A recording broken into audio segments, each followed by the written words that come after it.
Après avoir vu comment le commerce changeait l'Europe et le monde au XVIIIe siècle, nous allons voir dans un deuxième chapitre comment les idées de ceux que l'on appelle les Lumières influencent les sociétés et la politique européenne au XVIIIe siècle.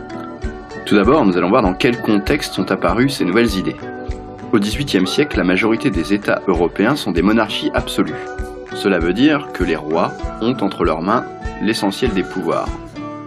De plus, les sociétés européennes sont divisées en 3 ordres qui n'ont pas les mêmes pouvoirs et les mêmes privilèges. La noblesse et le clergé, qui ne représentent pourtant que 2% de la population, dominent la société. Le tiers-état, qui représente 98% de la population, n'a que très peu de pouvoir et d'influence dans la société. C'est dans ce contexte qu'apparaissent les idées des Lumières. Mais qu'est-ce que les Lumières ?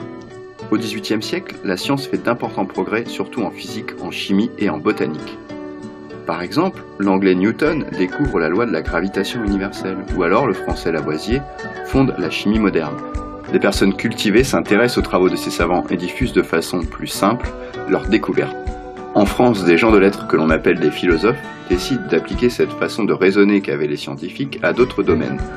Ils exercent leur raisonnement et leur esprit critique sur l'Église et la religion, l'organisation de la société ou la façon dont les pays sont gouvernés.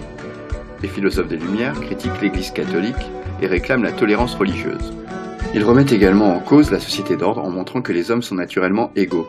Ils veulent donc supprimer les privilèges de la noblesse et du clergé.